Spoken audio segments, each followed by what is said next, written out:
केही गर्नुपर्छ भन्ने एउटा जुन थिम बोकेर हामी अगाडि बढेका छौँ, जुन प्रोग्रामलाई स्टार्ट गर्नुभयो।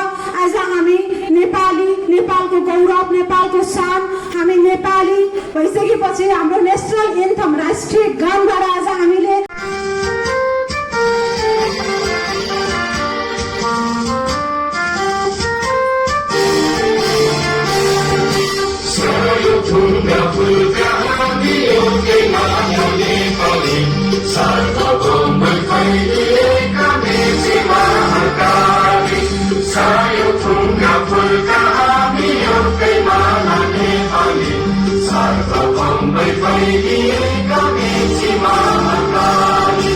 प्रकृतिका कोटि कोटि सम्पदाको आचरण वीरहरू ज्ञान भूमि शान्ति भूमि तरै पानी मन अखण्ड यो प्यारो हाम्रो मान्छे। म्यामको लागि एक ताली बजाइदिनु। गुड मर्निङ अल लिडर्स, आराम हुनुहुन्छ? ओके, सो मेरो नाम शेरसन फ्रम सुदूरपश्चिम बैतडी। को हुनुहुन्छ सुदूरपश्चिमबाट? कोही पनि हुन्न? एकजना? ओके, र आजभन्दा 2.5 साल पहिला सुरुवात गरेको थिएँ मैले पनि। योभन्दा पहिला जब गर्थेँ म होटल लाइनमा, र यो बिजनेसमा मलाई जोइन गराउनु हुने माई ग्रेट अफलाइन राकेश भाइलाई थ्याङ्क यू सो मच, र मलाई साथ सपोर्ट दिनुहुने नरेश विश्वकर्मा सर, राम जयसी सरलाई पनि थ्याङ्क यू सो मच, र राम सरको लागि यसरी ताली बजाइदिनु होला। र यो बिजनेसमा जब जागिर गरिरहेको थिएँ 20-30 हजारको जागिर गरिरहेको थिएँ, र मैले 5-6 महिनासम्म पार्ट टाइममा सुरुवात गरेको थिएँ, र अहिले 2 सालदेखि फाइनली फुल टाइम नै गरिरहेको छौँ। र मेरो पहिलो महिनाको इन्कम 200 रुपियाँ थियो भन्दाखेरि अहिले हाई इन्कम 1,40,000को इन्कममा छ अहिले। र अहिले मेरो टिममा पनि मैले 1.5 लाख समथिङ कमाउनु ठुलो कुरो होइन। मेरो टिममा धेरैजना महिनाको लाख रुपियाँ, धेरैजना महिनाको 50,000, 60,000, धेरैजना दिदीबहिनीहरू महिनाको 20,000, 30,000, 40,000 गर्दा गर्दा जो कि पार्ट टाइममा राम्रो इन्कम गरिनु भएको छ, घरमा बसेर पनि राम्रो आम्दानी गरिनु भएको छ। त्यो मेरो लागि ठुलो कुरो हो। र मेरो टार्गेट छ कि 2030 भित्र मेरो सक्सेस सेमिनारका गेस्ट स्पिकर हाम्रो लोकेन्द्र बम, जोरदार ताली उहाँका नाममा। मेरो आफ्नो नाम किशन कुमार श्रेष्ठ, घर रामपुर पाल्पा। मेरो आफ्नो व्यवसाय भन्दाखेरि म लगत 25 वर्षदेखि चस्मा पसल गरिरहेको छु। त्यो सँगसँगै यो हेल्दी लिभिङमा आबद्ध भएको मलाई अहिले 5 वर्ष भएको छ। आज यो 5 वर्षको दरम्यानमा मैले के पाएँ भन्दाखेरि सबैभन्दा पहिला त हिजो म यो बोल्न नसक्ने मान्छे असरी अहिले यत्रो परिवारको माझमा यसरी बोल्न सकेको छु। मेन भनेको पर्सनल डेभलपमेन्ट है। त्यो सँगसँगै यो कम्पनीमा आबद्ध भएर मैले 55 लाखको गाडी आबद्ध गरिसकेको छु, विदेश भ्रमण गरिसकेको छु, र अहिलेसम्म मेरो फर्स्ट इन्कम भनेको 18,500 हो फर्स्ट इन्कम, र हाइएस्ट इन्कम भनेको 3 लाख।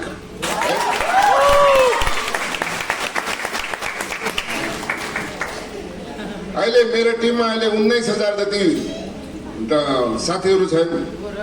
अब खास भन्दाखेरि के हो भन्दाखेरि यसमा म आबद्ध भएको स्वास्थ्यबारे अब यसमा जस्तै अब मेन भनेको यसको सुपर पावर एउटा छ। के छ त भन्दाखेरि सुपर पावर एउटा टिक्नु, एउटा सिक्नु, र एउटा बिग्नु।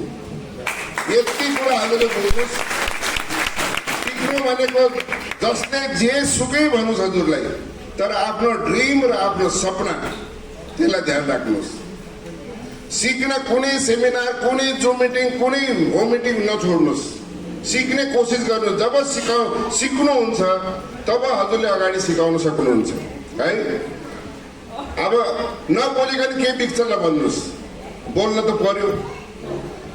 जे दिनुभयो कमसे कम उपरवालाले उहाँलाई त मसँग पठाउनु भयो नि त, उहाँ जस्तो मान्छेलाई भेटाउनु भयो नि त।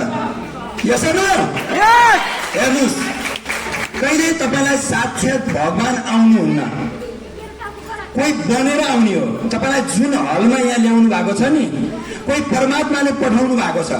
यदि तपाईँले त्यही समयलाई सदुपयोग गर्नुभयो भने मात्रै तपाईँको लाइफ बन्छ। यस्तै त हो नि, यस्तै त हो नि भन्यो भने जिन्दगी पनि यस्तै त हो निमा गइहाल्छ। हेर्नुहोस्, हो कि होइन? यो जिन्दगी हेर्नुहोस्, 1.5 वर्ष मैले उहाँलाई हेरेन, तर उहाँहरूको लागि मैले 6000 को सामान किनेर सुरुवात गरेको। उहाँहरूको लागि, आफ्नो लागि, बिजनेसको लागि होइन। म आफ्नै बिजनेस थियो। मेरो बाबुहरू 2टा छ, क्यानाडामा छ।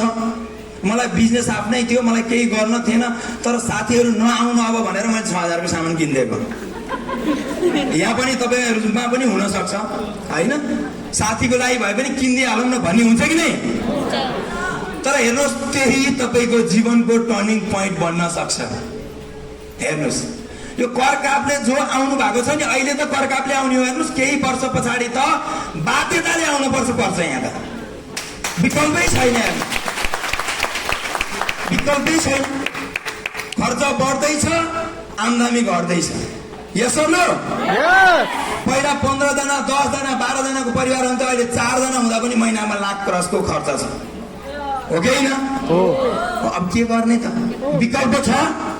सोच्नुहोस्, तपाईँहरूको बिहा गर्ने बेला कति खर्च भयो? मेरो बिहा गर्ने बेला 80,000 खर्च भएको थियो 56 सालमा। अहिले 1 जना छोराछोरी, 2 जना छोराछोरी जन्मियो भने 40 लाखले पुग्दैन साथीहरू। यस न? सोच्नुहोस् त, विकल्प कहाँ छ त? यही चिज हेल्दी लिभिङले बोकेर आएको हो। यदि तपाईँले राइट टाइममा राइट डिसिजन गर्नुभयो भने मात्रै तपाईँको जीवन सफल हुन्छ। म अलिकति नोटेड गरिदिन्छु, म तपाईँलाई, टाइम छैन, यहाँ आइसक्यो, भन्दै बोलिसकेको छ। अब हेर्नुहोस्, किन गर्ने भन्ने कुरा म अलिकति मात्रै गर्छु। वास्तवमा तपाईँ हाम्रो, मैले गरेको चाहिँ म तपाईँलाई एक्सपिरियन्स बताउँछु। मैले किन गरेँ कि बिजनेस थियो, इन्कम थियो, सबै कुरा थियो। किन हेल्दी लिभिङमा आयो त? कि सामान प्रयोग गरेँ, राम्रो लाग्यो।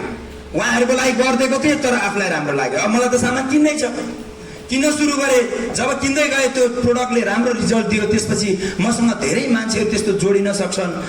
आफ्नो लागि मात्रै होइन, आफ्नो भविष्य त हरेक मान्छेले बनाउन सक्छ, तर अरूको भविष्य बनाएर आफ्नो भविष्य बन्ने प्लेटफर्म मैले यहाँ पाएँ। त्यस कारणले म यहाँ आएँ।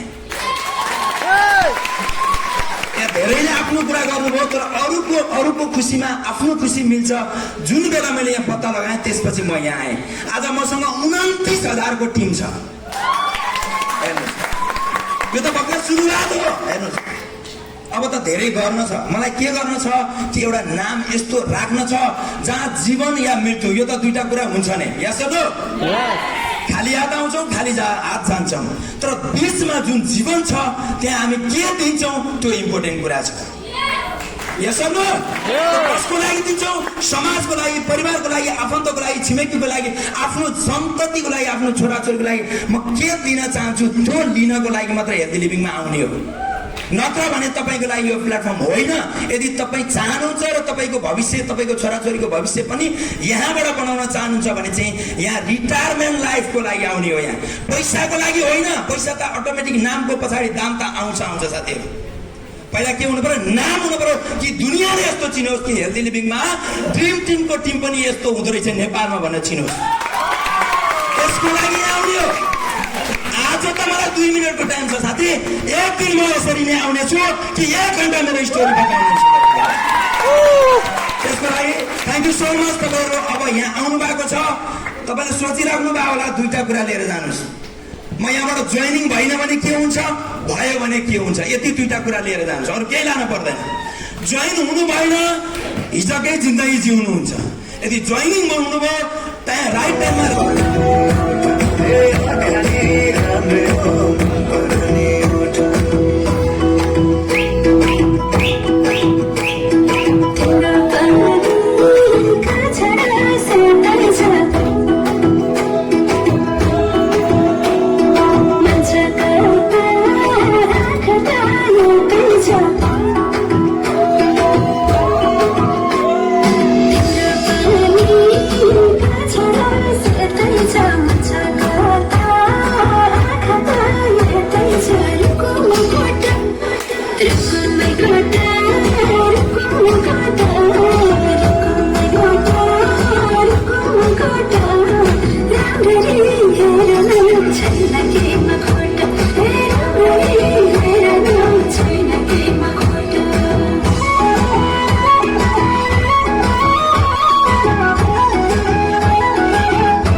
कति गर तिम्रोमा बयान गर्दै अब बेलैमा कल्पना कति गर्छु माया मुखले अन्त गरेर राख्न सुखले